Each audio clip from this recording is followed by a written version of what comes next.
My name is Chelsea Morgan. I'm 28 years old, and for years I believed that if I worked hard enough, I'd finally earn my family's respect. But at our Christmas party in Indianapolis, everything cracked open. Just moments before I was about to hand over the envelope containing a $2 million savings account. My secret gift to secure my parents' retirement, I stood in their living room trying to steady my breath. I had spent weeks preparing this surprise, imagining the look of gratitude on their faces. Instead, my dad sneered, "You're useless, nothing like your sister." My mom nodded eagerly, her eyes shining over my sister's so-called big fashion contract, a deal that, unknown to them, only existed because I'd secretly invested $50,000 and negotiated behind the scenes to keep it alive. My sister stood there smirking, soaking up their praise, acting as if I were invisible, as if my sacrifices were hers to claim. I froze, my heart pounding, wanting to rip open the envelope and shout the truth, but their words cut deeper than I expected. "Get out!" my dad barked, pointing at the door. I forced a smile, my hands trembling, and walked into the freezing night, the envelope still unopened. They had no idea what I'd done for them or what I was capable of. This wasn't just a ruined holiday dinner.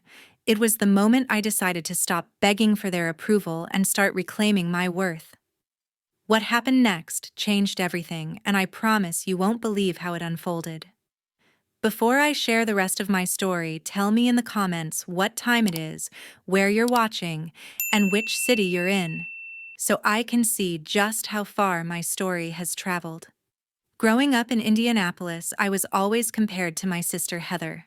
As a kid, I watched my dad beam with pride when she brought home straight A's, her report card pinned to the fridge like a trophy.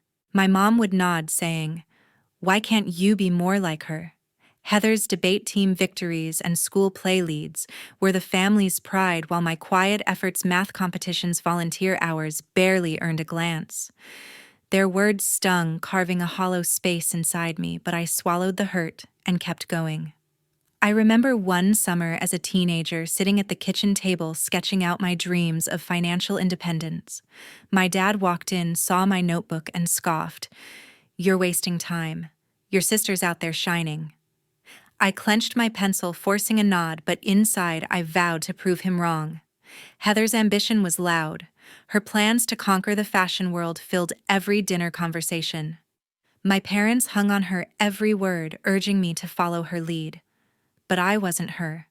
I wanted to carve my own path even if they couldn't see it. The worst was Heather's high school graduation party. The backyard buzzed with relatives, all toasting her acceptance to a fancy design school. I stood by the punch bowl unnoticed as my mom praised her to everyone. When I offered to help with the cleanup, my dad waved me off, saying, "Let your sister enjoy her moment." I felt like a ghost in my own family, my presence barely registering. That night, I lay awake promising myself I'd build something they couldn't ignore. School wasn't much better. Teachers called me Heather's little sister, expecting me to match her flair. Once I scored higher than her on a history exam, but when I showed my mom, she just shrugged. "Heather's busy with bigger things." The dismissal burned, but it fueled me. I started reading about finance, sneaking library books on investing, determined to outshine their expectations in my own way. One day, I bumped into my best friend Leslie at a local coffee shop. Over lukewarm lattes, we talked about family pressure. She rolled her eyes, recounting her own parents' obsession with her older brother's sports trophies. "They act like I'm invisible unless I'm cheering him on," she said, laughing bitterly. I nodded, sharing how my parents put Heather on a pedestal. Leslie didn't pat my shoulder or offer pity, she just listened, her sharp wit cutting through the heaviness. It was enough to know someone else got it, even if we didn't dwell on the pain. Middle school dances were another reminder of my place. Heather, 2 grades ahead, was always the star, twirling in dresses she'd designed herself. I'd tag along wearing her hand-me-downs, ignored by her friends. Once I overheard my dad tell a neighbor, "She's going to make us proud." He meant Heather, not me. I slipped away, my cheeks hot, and promised myself I'd never let their words define me. By high school, I stopped trying to win their approval. I joined the finance club, aced economics, and landed a summer job at a local bank. My parents didn't notice Heather's internship at a fashion boutique was all they talked about. But every paycheck I saved, every book I read felt like a step towards something bigger. I wasn't chasing their praise anymore. I was building my own future. Looking back, those years shaped me. The constant comparisons, the sidelong glances, the feeling of being less than it all pushed me to work harder. I didn't want to be Heather. I wanted to be better in my own way, on my own terms. And deep down, I knew I'd make it happen, no matter what they thought. After high school, I threw myself into work. Indianapolis was buzzing with opportunity, and I landed a job at Horizon Financial, a top firm downtown. My first day, I sat at a polished desk surrounded by spreadsheets and market reports, determined to make my mark. The numbers spoke to me, clear, logical, a world where effort paid off. I wasn't chasing applause like Heather. I wanted results. My mentor, Susan Clark, saw something in me. She was sharp with years of experience navigating investments, and she taught me to think 3 steps ahead. Trust your instincts, Susan said, leaning over my desk to review a client portfolio. Under her guidance, I honed my skills, advising clients on stocks, real estate, and bonds. Every deal I closed, every percentage point I earned, added to my savings. Over the years, I quietly amassed tens of millions of fortune I kept private even from my family. Susan's advice, focus on long-term gains, became my mantra, and I poured every spare dollar into smart investments. I decided to set aside $2 million as a Christmas gift for my parents. I imagined their faces finally seeing me as more than a shadow. The thought of their pride kept me up at night planning how I'd present it. I pictured us at their dining table, the envelope sliding across, their disbelief turning to gratitude. It wasn't just money. It was proof I'd made it despite their doubts. Then Heather's email arrived. Her fashion company was teetering, a major contract at risk. She didn't ask me directly, too proud, I suppose, but I heard the desperation in her words. Against my better judgment, I funneled $50,000 through a financial firm to save her deal. I didn't tell her it was me. I figured it was a way to help without sparking a fight. Heather always acted like she had everything under control, parading her success at every family gathering. I wasn't about to let her ego ruin my gesture for our parents. Work became my refuge. I spent late nights analyzing market trends, pitching strategies to clients, and earning their trust. One afternoon, Susan pulled me aside after a meeting. "You're outpacing half the senior consultants," she said, her eyes gleaming with approval. I smiled, but inside I was already thinking about the Christmas party. Would my parents finally see me, or would Heather steal the spotlight again? Clients started seeking me out by name. A tech startup founder trusted me to diversify his portfolio, and within months, his returns doubled. A real estate mogul handed me $1 million account, saying, "You're the one who gets it." Each win felt like a brick in the foundation I was building, one my family couldn't tear down.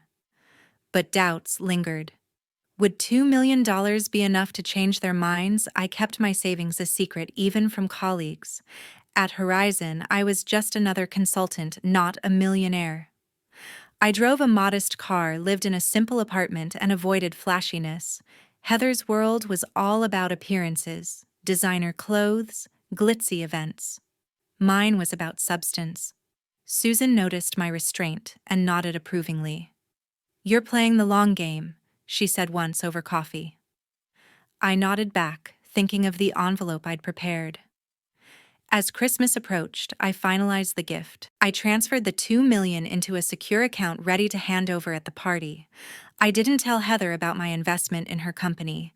Part of me hoped she'd figure it out, maybe even thank me. But deep down, I knew better. She'd never admit she needed help, especially not from me. The week before the party, I sat at my desk staring at the account statement. $2 million, a number that felt unreal. I'd worked years for this, sacrificing weekends, skipping vacations. It wasn't just for my parents. It was for me to show I was enough. I sealed the envelope, my hands steady, and told myself this was my moment.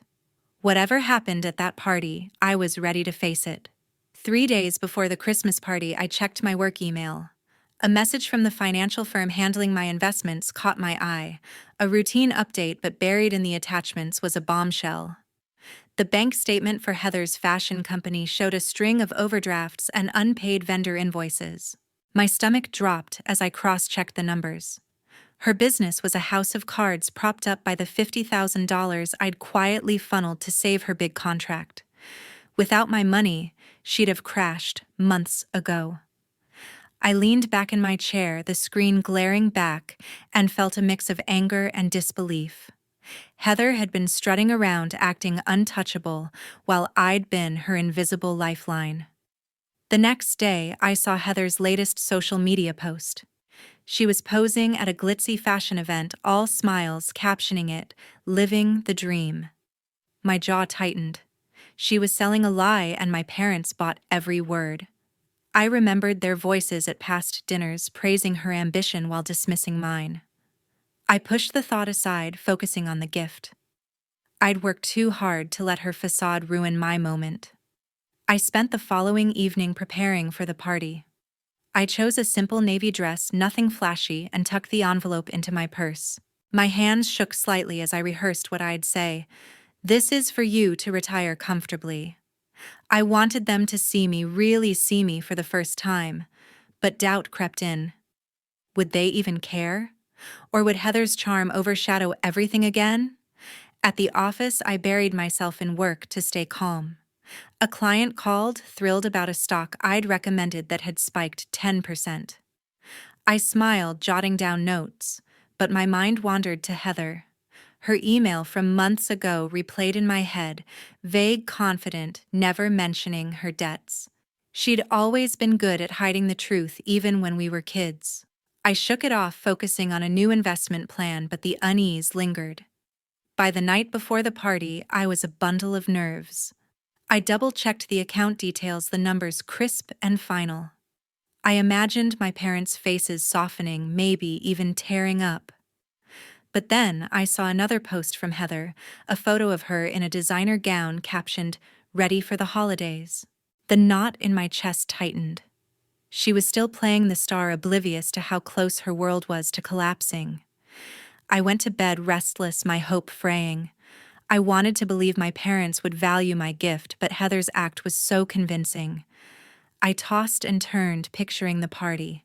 Would they listen, or would they brush me off like always? I gripped the envelope in my mind, its weight, my anchor. No matter what, I'd show up and deliver it. I wasn't doing this for Heather or even for them anymore. I was doing it for me. The Christmas lights were twinkling, but the room felt cold. I stood in my parents' Indianapolis living room. Tonight was supposed to be my moment. I'd rehearsed the words 100 times. "This will let you retire." But before I could speak, Heather swept in, her voice loud and confident. "My fashion company just landed a massive contract," she announced, tossing her hair. The room erupted in gasps. My parents clapped, their faces glowing with pride. I froze, my fingers tightening around the envelope. My mom turned to me, her smile fading. "Why can't you do something big like that?" she said. "You're useless compared to your sister." My dad nodded, adding, "She's making us proud." The words hit like a slap. I opened my mouth to reveal the gift, but Heather cut in again, detailing her deal meetings with investors, runway shows in New York. Everyone hung on her every word. I stood there, invisible, my heart pounding. I couldn't hold back anymore. That contract only happened because I invested $50,000 to save it, I said, my voice sharp. The room went silent.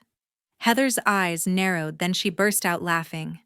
"You jealous much?" she scoffed. "You're making it up to look good." My parents exchanged glances. "Stop lying, Chelsea," my dad snapped. "You're just embarrassing yourself." My mom shook her head, siding with Heather. "Why would you say such a thing?" I felt my chest tighten, years of their dismissal crashing down. The envelope burned in my hand, but I didn't open it. They didn't deserve to know. I looked at Heather, still smirking, and my parents, their faces full of disbelief. "I'm done," I said, my voice steady despite the ache inside. I turned, walked to the door, and stepped into the night. The cold air hit my face, but it felt freeing. I wasn't coming back. I was done trying to prove myself to them. The drive home was a blur. I gripped the steering wheel, replaying their words. Useless. Lying. I'd spent years building a fortune, saving their precious daughter's business, and they still saw me as nothing. But something shifted inside me. I didn't need their approval anymore. I'd been chasing it my whole life, but no more. I pulled into my apartment lot, the envelope still unopened on the passenger seat. I wouldn't give it to them. They'd never know what I'd planned. Sitting on my couch, I stared at the ceiling. Heather's laugh echoed in my mind, but it only fueled my resolve. I'd saved her company, and she mocked me. My parents chose her lies over my truth. I opened my laptop, pulling up the financial firm's portal. My $50,000 investment was still active, propping up Heather's facade. I hovered over the withdraw button, my finger steady. This was my power, not theirs. I thought back to every time they'd overlooked me, every dinner, every holiday where Heather was the star. I'd built my life despite them, and I'd keep going without them. I closed the laptop, my decision made. I'd pull my money and let Heather face the consequences. As for my parents, they'd chosen their side. I didn't need their validation. I had my own. A week after the party, I made a choice. I sat at my desk, the financial firm's portal open on my laptop, and with a single click, I withdrew every cent of my $50,000 investment from Heather's company. The confirmation email pinged, and I felt a weight lift. I wasn't propping up her lies anymore. She'd built her empire on my money, and I was done carrying her. 2 days later, my phone buzzed with notifications. Heather had taken to social media, posting a scathing rant. Some people will do anything to sabotage success out of pure jealousy. She didn't name me, but the comments made it clear her followers were eating up her story, painting me as the villain who tanked her business. I scrolled through the accusations, my jaw tight. She'd twisted the truth, claiming I'd pulled the plug to ruin her. I didn't respond. Let her play the victim, she'd learn soon enough. The next morning, my parents showed up at my apartment unannounced. My mom stood in my living room, arms crossed, while my dad paced. "You need to fix this," he said, his voice sharp. "Heather's company is collapsing because of you." I stared, stunned. They'd seen her posts and bought every word. My mom chimed in. "She's worked so hard and you're tearing her down." I took a deep breath, my voice calm but firm. "I'm not helping her. She's lied to you for years." They argued, their voices rising, but I held my ground. "No," I said, pointing to the door. "I'm done." They left, their faces a mix of anger and disbelief. At work, Susan pulled me into her office. She'd heard about my family drama. Indianapolis was small enough for whispers to spread. "Focus on what you can control," she said, handing me a new client file. It was a high-profile account, a chance to pitch a multi-million-dollar investment strategy. I dove in, crafting a proposal that landed the deal within days. Susan smiled as we reviewed the numbers. "You're unstoppable," she said. Her words fueled me, a reminder I didn't need my family's approval to thrive. Later that week, Leslie texted me a link to a local news article. Heather's company was hemorrhaging money, vendors, unpaid orders canceled. Leslie didn't offer sympathy, just the facts. "Her suppliers are pulling out." I nodded to myself, unsurprised. Heather's empire was crumbling just as I'd expected. I didn't feel joy, only clarity. She'd relied on my money, and now she'd face the consequences. I kept working, my days filled with meetings and market analysis. A client praised my latest recommendation, a bond portfolio that outperformed expectations. I smiled, but my mind was on the bigger picture. I'd spent years trying to win my family over, but their visit proved they'd never change. I wasn't their backup plan or Heather's safety net. I was done playing those roles. Susan invited me to a networking event downtown. I hesitated but went mingling with industry leaders who knew my name from my deals. One executive pulled me aside offering a guest speaker slot at a finance conference. "Your track record speaks for itself," he said. I accepted, my confidence growing. Susan nodded from across the room, her pride clear. I was building something real, something mine. By the end of the month, Heather's posts grew desperate. She begged for investors online, her polished facade cracking.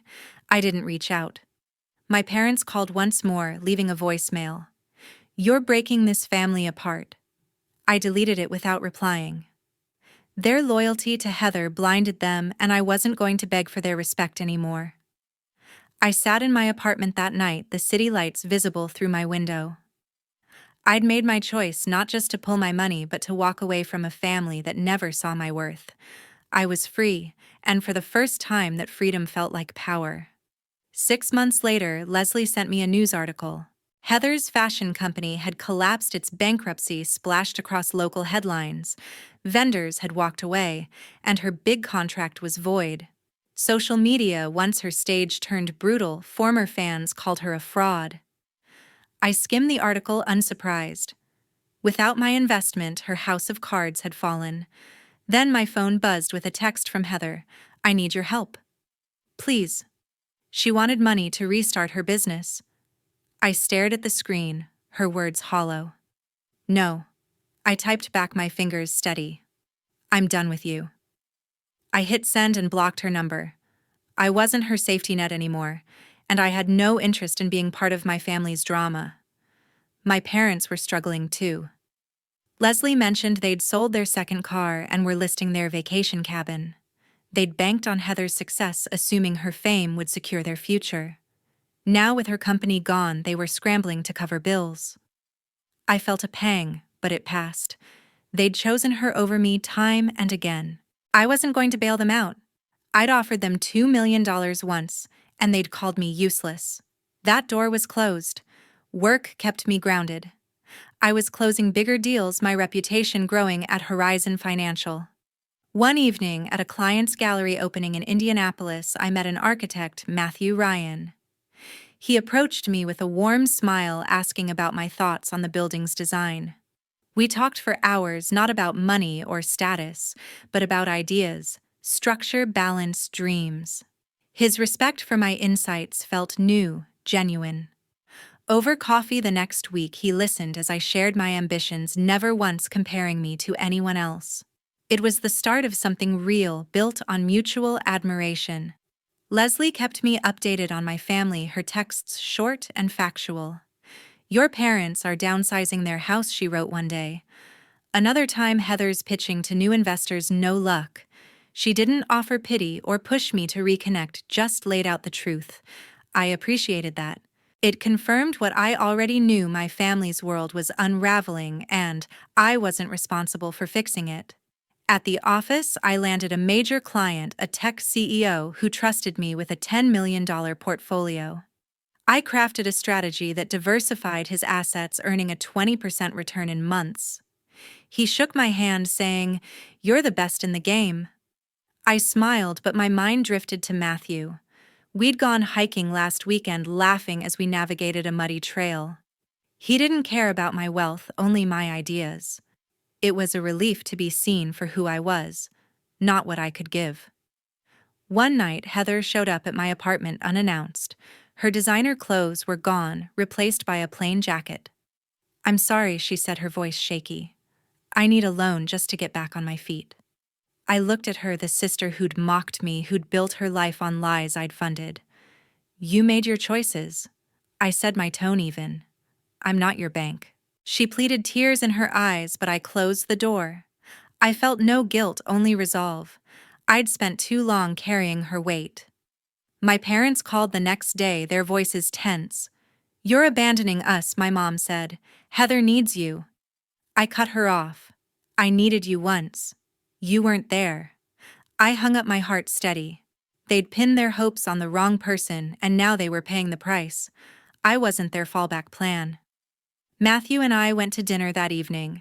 He talked about a community center he was designing, his passion infectious. I shared my latest deal, and he leaned in, genuinely curious. For the first time, I felt like I belonged somewhere with someone who valued me. I wasn't proving myself anymore. I was living for myself. Leslie's final update came a week later. Heather had moved to Chicago, chasing a new venture. My parents were renting a smaller place. I nodded, closing the message. Their struggles weren't mine. I looked at my laptop, a new client proposal waiting. Matthew texted, planning our next date.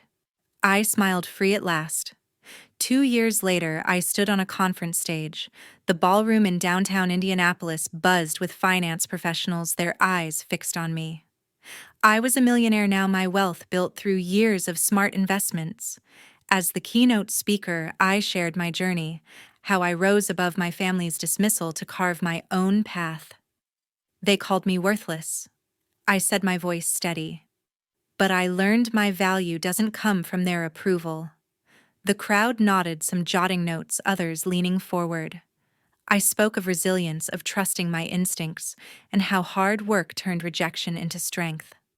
Offstage, Matthew waited, his smile grounding me. We'd gotten engaged last month under a starlit sky during a weekend getaway. He proposed with a simple ring, saying, "You're my partner in every way." Our life together was built on respect, not competition. We spent evenings planning our future travel projects, a home we'd designed together. He saw me for who I was, not what I could prove. That was enough. I hadn't spoken to my family since I walked away. Word reached me through old acquaintances that Heather was scraping by, her reputation in tatters after her company's collapse. My parents, too, were struggling, living modestly after selling most of their assets. They'd pinned their hopes on the wrong person, and now they had nothing to show for it. I felt no urge to reach out. They'd made their choices, and I'd made mine. On stage, I wrapped up my speech with a lesson I'd learned the hard way. Your worth isn't tied to what others think. Live authentically, rely on yourself, that's how you prove who you are. The audience clapped, some standing their applause warm and real. I paused, then smiled. Thank you for sticking with my story. Share your thoughts below, I said, gesturing to the virtual audience joining online. It felt good to inspire, to know my words might help someone else break free. Back at my apartment, Matthew and I celebrated with takeout, laughing over my nerves before the speech. He raised a glass, toasting to your triumph. I clinked mine against his, feeling lighter than ever. I'd built a life I loved, surrounded by people who valued me. My family's absence didn't sting anymore. It was just a fact, like the weather. I glanced at my phone later, seeing messages from conference attendees. They wrote of their own struggles, their own victories. I replied to a few, grateful for the connection. My past had shaped me, but it didn't define me. I was free, living for myself, and that was my greatest success.